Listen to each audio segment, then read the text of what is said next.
Hello friends ମୁଁ ବିକାଶ ପୁଣି ଥରେ ସିରିଜ୍ ଏଜୁକେସନ୍ ସ୍ୱାଗତ କରୁଛି। ଆଜି ଆମେ ପଢ଼ିବା ସେ ପ୍ଲସ୍ ଥ୍ରୀ ଫାର୍ଷ୍ଟ ସେମିଷ୍ଟରର ପେପର୍ 1 ECC1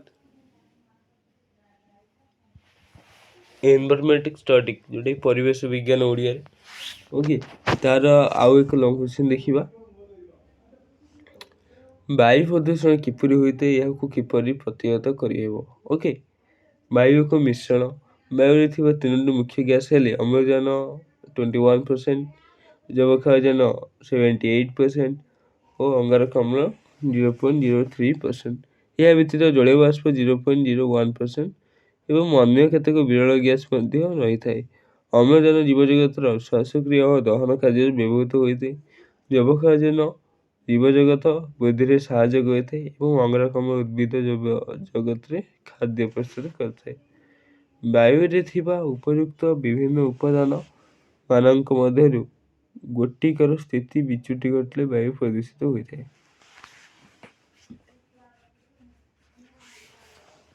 ବାୟୁମଣ୍ଡଳରେ ପ୍ରାକୃତିକ ଓ କୃତ୍ରିମ ଉପାୟରେ ଦୂଷିତ ଓ ବିଷାକ୍ତ ଗ୍ୟାସ୍ ମିଶିଥାଏ। ଏହା ଫଳରେ ଗ୍ରାମ, ସହର ତଥା ଶିଳ୍ପାଞ୍ଚଳରେ ବାୟୁ ପ୍ରଦୂଷିତ ହୋଇଥାଏ। ଗ୍ରାମାଞ୍ଚଳ ଅପେକ୍ଷା ସହରାଞ୍ଚଳରେ ବାୟୁ ପ୍ରଦୂଷଣ ଅଧିକ ହୋଇଥାଏ। ସହରରେ ଘରୋଇ ଆବର୍ଜନା ଖୋଲା ନାଳରେ ପ୍ରବାହିତ ହୋଇ ବାୟୁ ପ୍ରଦୂଷଣ ହୋଇଥାଏ। ଅନେକ ଲୋକ ନଳାଗୁଡ଼ିକରେ ମଳମୂତ୍ର ତ୍ୟାଗ କରିଥାନ୍ତି। ସହରରେ ଲୋକସଂଖ୍ୟା ବୃଦ୍ଧି ହେତୁ ରେଳ engine, truck, bus, motor cycle ଇତ୍ୟାଦି ଯାନବାହନ ବହୁଳ ବ୍ୟବହାର ହେଉଛି। ଏହି ଯାନଗୁଡ଼ିକ ପେଟ୍ରୋଲ ଓ ଡିଜେଲ ଇନ୍ଧନ ଭାବରେ ବ୍ୟବହାର କରିଥାନ୍ତି। ଏଥିରୁ ବାହାରୁଥିବା ଧୂଆଁ ଅଙ୍ଗାରକାମ୍ଳ, କାର୍ବନ ମନୋକ୍ସାଇଡ୍, ସଲଫର ଡାଇଅକ୍ସାଇଡ୍ ପ୍ରଭୃତି ବାୟୁ ପ୍ରଦୂଷଣ କରିଥାଏ। ସହରରେ ଥିବା କଳକାରଖାନାଗୁଡ଼ିକରେ କୋଇଲା ମୁଖ୍ୟ ଇନ୍ଧନ ଭାବରେ ବ୍ୟବହୃତ ହୁଏ। ଏଥିରୁ ବାହାରୁଥିବା ଧୂଆଁ ଅଙ୍ଗାରକାମ୍ଳ, କାର୍ବନ ମନୋକ୍ସାଇଡ୍, ସଲଫର ଡାଇଅକ୍ସାଇଡ୍, କୋଇଲା ଗୁଣ୍ଡ, ପାଉଁଶ, ଲୁହା ଗୁଣ୍ଡ, ସିମେଣ୍ଟ ଗୁଣ୍ଡ ଇତ୍ୟାଦି ବାୟୁମଣ୍ଡଳରେ ମିଶି ବାୟୁ ପ୍ରଦୂଷିତ କରିଥାଏ। ତୁଳା ଓ ଲୁଗା କାରଖାନାରୁ କେତେକ ଗ୍ୟାସ୍ ଓ ତୁଳା ଗୁଣ୍ଡ ବାୟୁମଣ୍ଡଳରେ ମିଶି କାଶ, ଶ୍ୱାସ ଯକ୍ଷ୍ମା, ବ୍ରୋଙ୍କାଇଟିସ୍ ପରି କେତେକ ରୋଗର ମୁଖ୍ୟ କାରଣ ହୋଇଥାଏ। ସେହିପରି ଗ୍ରାମାଞ୍ଚଳରେ ଖାଦ୍ୟ ପ୍ରସ୍ତୁତ ପାଇଁ କାଠ, କୋଇଲା, ଶୁଖିଲା ପତ୍ର, ଘଷିକୁ ଇନ୍ଧନ ରୂପେ ବ୍ୟବହାର କରାଯାଏ। ଏଥିରୁ ନିର୍ଗତ ଧୂଆଁ ଅଙ୍ଗାରକାମ୍ଳ ଓ କାର୍ବନ ମନୋକ୍ସାଇଡ୍ ଗ୍ୟାସ୍ ବାୟୁକୁ ପ୍ରଦୂଷିତ କରିଥାଏ। ଗାଁ ଗହଳରେ ପ୍ରାଣୀର ମଳ ମୂତ୍ର ଘରର ଆବର୍ଜନାକୁ ଘର ପାଖରେ ଜମା କରି ରଖନ୍ତି। ଏହା ପଚି ବାୟୁକୁ ପ୍ରଦୂଷିତ କରିଥାଏ। ଗ୍ରାମାଞ୍ଚଳରେ ଲୋକମାନେ ସାଧାରଣତଃ ଖୋଲା ଜାଗାରେ ମଳ ମୂତ୍ର ତ୍ୟାଗ କରନ୍ତି। ଏହାଦ୍ୱାରା ମଧ୍ୟ ବାୟୁ ପ୍ରଦୂଷିତ ହୋଇଥାଏ। ବାୟୁ ପ୍ରଦୂଷଣ କୁପ୍ରଭାବ। ବାୟୁ ପ୍ରଦୂଷଣରେ ବାୟୁମଣ୍ଡଳରେ ଅଧିକ ଅଙ୍ଗାରକାମ୍ଳ ସୃଷ୍ଟି ହେଲେ ଜୀବଜଗତ ମୃତ୍ୟୁ ମୁଖରେ ପଡ଼ିବେ। ବାୟୁମଣ୍ଡଳ ଦୂଷିତ ହୋଇ ଓଜୋନ ସ୍ତରରେ କ୍ଷତି ଘଟିଥାଏ। ଏହା ଫଳରେ ସୌରରଶ୍ମି ଥିବା ଅତି ବାଇଗଣୀ ରଶ୍ମି ପୃଥିବୀ ପୃଷ୍ଠରେ ପଡ଼ି କର୍କଟ ରୋଗ ଭଳି ମାରାତ୍ମକ ରୋଗ ହୋଇଥାଏ। ବାୟୁ ପ୍ରଦୂଷିତ ହୋଇ ବେଳେବେଳେ ଅମ୍ଳବର୍ଷା ହୁଏ। ଏହାର ପ୍ରଭାବରେ ପନିପରିବା ଜାତୀୟ ଉଦ୍ଭିଦର ପତ୍ରଗୁଡ଼ିକୁ ରୋଗାକ୍ରାନ୍ତ କରାଇଦିଏ ଏବଂ ଗଛ ମରିଯାଏ। ଏହାଦ୍ୱାରା ଦାନ୍ତବକ୍ଷ ହୋଇଥାଏ।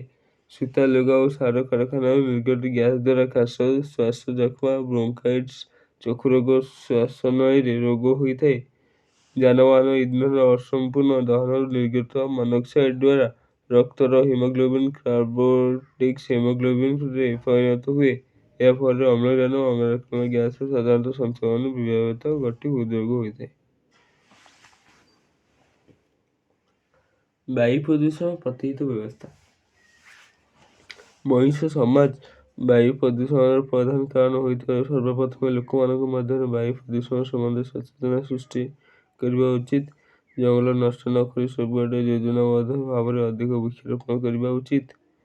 ଯନ୍ତ୍ର ଚାଳିତ ଯାନରେ ଗ୍ୟାସ୍ ନିର୍ଗତ ପାଇପରେ ଏଣ୍ଟି ବାୟୁ ପ୍ରଦୂଷଣ ବ୍ୟବସ୍ଥା ଖଞ୍ଜି ବାୟୁ ପ୍ରଦୂଷଣ ରୋକାଯାଇପାରିବ।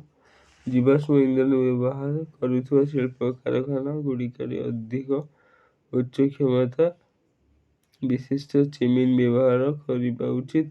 କଳକାରଖାନାରୁ ବାହାରୁଥିବା ଗ୍ୟାସ୍ ଗୁଡ଼ିକ ବାୟୁମଣ୍ଡଳରେ ନ ଛାଡ଼ି କୌଣସି ଦ୍ରାବକ ସାହାଯ୍ୟରେ ଦ୍ରବୀଭୂତ କରାଯିବା ଉଚିତ।